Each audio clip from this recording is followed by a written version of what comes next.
हुकूमती रिट के लिए ये एक बहुत बड़ा सवालिया निशान है। साथ ही हमारे जो कबायली इलाके हैं, चाहे बलूचिस्तान में हैं, चाहे खैबर पख्तूनख्वा में हैं, वहाँ के मादनी ज़खायर और मादनी वसाइल जो दरअसल वहाँ के अवाम की मिल्कियत है। जमीयत उलमा इस्लाम JUI के अमीर मौलाना फजलुर रहमान ने कहा है कि कबायली इलाकों में मुसल्लह गुरोहों का राज है। सरकारी फंड्स का 10% ये मुसल्लह गुरोह ले जाते हैं। ताजिर कारोबार नहीं कर सकते, हर किसी को भत्ता देना पड़ता है। अवामी नेशनल पार्टी के ज़ेरे इत्माम आल पार्टी कॉन्फ्रेंस से खिताब में मौलाना फजलुर रहमान ने कहा कि हुकूमत की रिट के हवाले से ये बड़ा सवालिया निशान है। मामला हल करने के बजाय ताकतवर इदारे अपनी अथॉरिटी कायम करने के चक्कर में हैं। मौलाना फजलुर रहमान ने कहा कि KP और बलूचिस्तान के मादनी ज़खायर अवाम की मिल्कियत हैं। मल्टीनेशनल कंपनियां सरमायाकारी करें तो नौकरियां और वसाइल मकामी लोगों का हिस्सा है। मामला हल करने के बजाय ताकतवर इदारे अथॉरिटी कायम करना चाहते हैं। कवानीन मौजूद हैं, इसके तहत सरमायाकारी होती है। सरबराह JUI ने कहा कि फाटा इंजमाम को 8-10 साल हो चुके, अब वहाँ कमेटी बनाई जाती है कि जिरगा सिस्टम बहाल किया जाए। 9 साल बाद जिरगा सिस्टम बहाल करने की क्यों जरूरत पेश आई? फाटा के वसाइल तक रसाई के लिए इंजमाम किया गया। फाटा में अब बदमनी आई तो इसे अवाम पर डालने के लिए जिरगा सिस्टम बहाल किया जा रहा है। कहाँ हैं वो सब्ज बाग जो कबाइल को दिखाए गए थे? उन्होंने कहा कि सियासतदानों और अवाम को बेदार रहने की जरूरत है।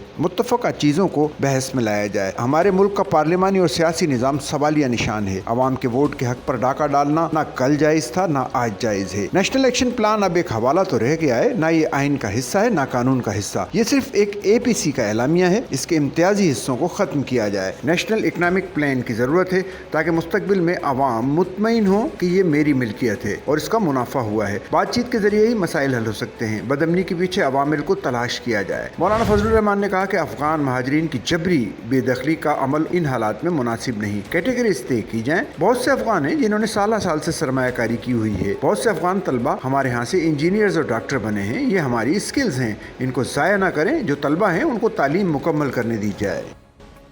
सच्चल न्यूज़ नेटवर्क की वीडियोस में खुश आमदेद। नाजरीन, वीडियो से मुतालिक अपनी कीमती राय का इजहार कमेंट बॉक्स में ज़रूर करें और चैनल को सब्सक्राइब करें।